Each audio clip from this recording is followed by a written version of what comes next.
Hey everybody, welcome back. So today is the day that this thing finally arrived. So I've been alluding to it for a while. This is a crate engine I recently took delivery of, but it's purchased over 15 months ago in December of 2022. So being over here in England, the way that the world's working right now with back orders and delays and shortages of parts, this is how long it took for me to get this engine built and sent over here. So, so before I get too much into storytelling and details, y'all want to know this is a 363 cubic inch dart block AFR. Little 185 heads, but should be fine for what I want. Custom cam, billet, or not billet, but forged crank, forged rods, power adder rods, diamond custom pistons. There is just in the engine itself. I mean, it kills me to even say how much it cost, but this was $15,000 worth of engine right here, and you have to add on at least about another $3,000, probably more than that, just to ship it from the States to get it to me here in England. With import duties, truck freight, ocean freight, just the dimensions and everything else, and then the tax on the value plus import duty taxes again. I mean, it's just, this thing was a commitment. So you have to ask a guy, I guess, like me, who loves building engines, why did I purchase a crate motor? Because essentially I couldn't build an engine of this quality here in the United Kingdom, period. Machine shops here just don't have the modern equipment like 8-stone cylinder hones with diamond media and to get the right crosshatch pattern for the modern thin ring packages. The stuff they have here is probably the newest machines I've seen are from the 80s. It's just leftover stuff from the war, because they haven't imported anything. Their manufacturing isn't a great thing here in the UK. So all the stuff that I do when I take to get rebuilt or to get machined here, I have to factor in that these guys aren't the highest speed in the world. And if I was to import each part, piece by piece, the block, the heads, the cam, the crank, the rods, and everything, and ship it over here all separate, then get it machined, I mean, I'd still probably be waiting on parts. And then it still wouldn't be as good of an assembly as this is here. I purchased this engine from ZSR Performance, or ZSR Engines. You can look them up online or on Facebook. They came recommended to me because I have purchased several custom camshafts in the past from a company called Flowtech Induction. The guy that runs that business is the top levels of all the NMRA, Mustang racing, and sanctioned events all around the country, and has been since like Foxbody Mustangs started out. He is who I consider the cam guru of the community. You'll see him on a lot of forums debunking a lot of myths and things like that. He tries to stay pretty low key, but he doesn't stand for any BS when people start talking about camshafts and things like that. But he knows his stuff. I have had several custom camshafts made by him in the past, and I've never been dissatisfied. It is a service that if you've never taken advantage of, if all you've ever bought is off-the-shelf cams, you're missing out, because there's a very large performance advantage to be had for ordering a custom camshaft, because every facet of your combination is taken into effect. The crank, the stroke, the bore, the heads, the flow on the heads, if they've been ported, the rocker arm ratio, what push rods do you have, manual or automatic transmission, hydraulic, you want hydraulic cam, you want a solid cam, how do you want it to perform? Do you still have power brakes? Do you have this? Do you have that? All those bits and pieces of information, he calculates and spits out a grind. And basically, it's only about $40 more than you would pay for an off-the-shelf camshaft.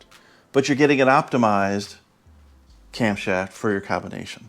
I mean, based on your intake manifold, your throttle body, your header size, do you have chambered mufflers, do you have dumps? I mean, it all goes into the math equations of how he spits out a cam. So I asked him who he recommended for an engine build, and he recommended ZSR. So John's coupe, I'll show you a little link here for John's coupe.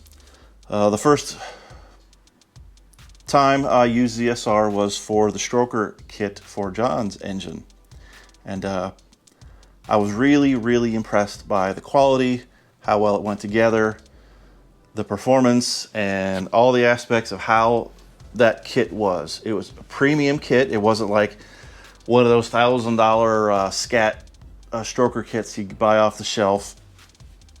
It was premium parts, and it shows, because John, he's got a set of 185 heads, different spring package, same rockers and everything like that on his, and naturally aspirated at the rear wheels, making 400 horsepower, and with a custom camshaft from FTI. And I was impressed, so this is why I went with ZSR for this build. And here I am going over it, and not every day you get a crate motor, and you see some of the fruits of your labor of well over a year of waiting and all the money it cost. So this is going to be going into the coupe here pretty much starting next week. We're probably going to have John and Pete over, and we're going to start a little mini thrash session and see what we got, because literally it's an 8.2 deck engine intake, and all the turbo kits are going to come off, and it's going to go right onto here. It should stab back in, no problem, hopefully. I still got to get a couple little things. Got to buy a dipstick. Make sure all the front dress works. I got a brand new water pump on the shelf I'm going to put on this thing. Got to make sure all the bolts and the hardware. I'm going to make it look pretty. Try to make it look like almost nothing has changed, although you're going to see the heads, but even on there's Edelbrock aluminum heads, so it's not really going to be a big deal. It's just going to, for the people that know, you're going to see little things like these bosses and stuff, because this is a Dart SHP block, and it's just beefy. The bottom end on this motor is good to over 1,000 horsepower. So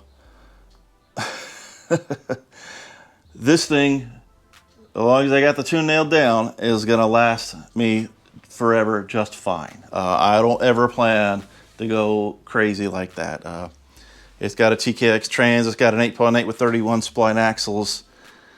If I want to go beyond the scope of how much this turbo puts out, and how much this kit and the intake and stuff like that, then I got to start upgrading everything else again. And I don't want to do that. This is going to just be happy living life in the mid 600 horsepower range is what I'm shooting for. But yeah. So let me bring you in a little closer and we'll talk some more. All right, so kind of staring you right in the face is this crazy looking harmonic bouncer, if you've ever seen one, Innovators West. It's got flying magnets for a pickup. I got to get the Hell effect sensor, because this is going to work with the Holley Terminator X as far as a crank trigger source. Because if you get a dual sync distributor, basically what dual sync is, it doubles as a crankshaft position sensor and a camshaft position sensor all in one distributor unit.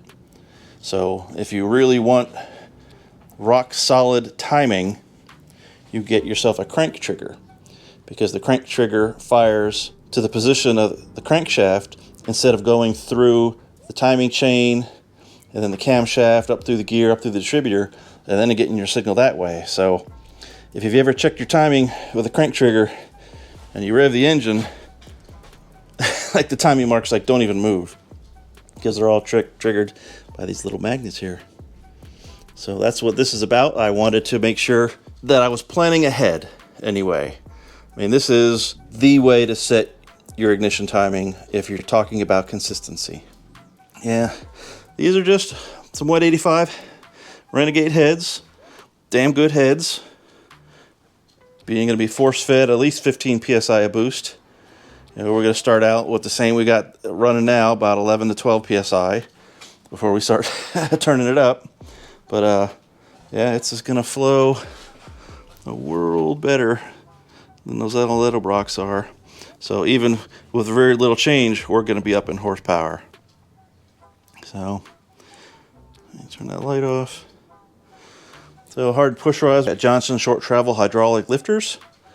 These things aren't cheap. You want good lifters today, you're going to be paying for them. Scorpion rockers.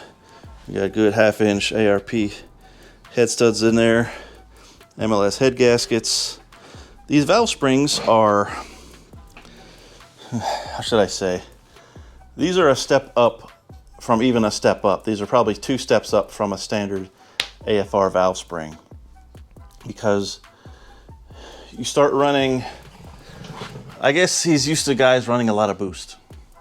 E85 type builds and things like that. So when you run a lot of boost, you need bigger valve springs or stronger valve springs, because if you have a 2-inch diameter intake valve and you have 15 psi boost going in, so then you have 30 pounds of pressure trying to open the valve back up. So you need to counteract that with stronger springs. So nominally, with a naturally aspirated engine, you would probably want around 150 psi on the seat with the valve closed with the spring pressure. Well, these have about 170, 180 pounds on the seat to counteract the boost pressure for valve train stability. So this thing is still going to be good to mid-6s, probably even 7,000 RPMs. And we have brand new timing cover, brand new Moroso oil pan for Foxbodies. He's got the cutout. Probably going to take that sticker off. I had them weld on a bung. Get that off. So a -10 bung for the turbocharger drain. So it's already set up, right to go together. So I don't got to take the pan back off to fiddle with anything. Hopefully my sway bar clears this. I kind of want to paint this. I don't know why he doesn't paint the eyebrows. I know probably because it's easier, but I'm probably going to paint that so they don't start showing any rust. I got the Iridium NGKs in there. I'm going to go right into these heads. So I got a set of new valve covers. So these are from Anderson Motorsports. They're billet sheet metal custom low profile valve covers. So hopefully we're not going to have any issues clearing the bottom of the Cobra intake or on the other side where the throttle body is. So hopefully these are the ticket, because I don't want to have to run a spacer or anything weird if I don't have to. Yeah. So lots of weird different things on dart blocks. All these strengthening ribs, all these nice cap screws. Very large hole for the camshaft. Looks like you can probably enlarge it for roller bearings if you wanted to. So it didn't come with a filter. I just filled it up with oil, screwed the filter on for now, just to start closing some things up. But yeah, we're gonna start getting things transferred over here, and it's gonna be a really fun sort of week, or next Wednesday. So I am looking forward to it. Anyways, that is the big news for that. So stick around for that build, because it's gonna, I think it's gonna get pretty sporty. Even if it isn't already, it's gonna kick it up a notch. There's none of these in England. Nothing like this at all. So especially turbocharged. So that's, yeah. So all right, with that, I will switch to other news. So here's the bench full of heads. Hopefully tomorrow these ones will be out of here and sold. The guy already gave me a 100-pound deposit on them, so he's just going to get around coming tomorrow to pick them up. Hopefully a guy will call me back about these. He called me up, talked my ear off for about 2 hours, asking questions, this and that, the other thing. We'll see if he just ghosts me. I kind of assume he's gonna, but that'd be nice if those get out of here too. And then I just gotta see if I want to keep or sell those ones with the 351, the 1/2-inch head holes. We did get the valve springs and hardware for Pete's TFSR heads, but the oil seals were the wrong ones. So they were 0.530 inch diameter to fit over the valve guide, and they need to be the 0.500. So I should have those here probably in a week or so, and Pete and I will have an evening building up these heads. Other news, I got the Longblock fuel line for the 302 engine. So what's going to happen is this is going to kind of go like so in there. So once that's on with the new fitting, the fuel line's going to come out and run across and down. I just have to bend up a new metal fuel line, and then this engine is done. So I have little legs there that I got from the owner.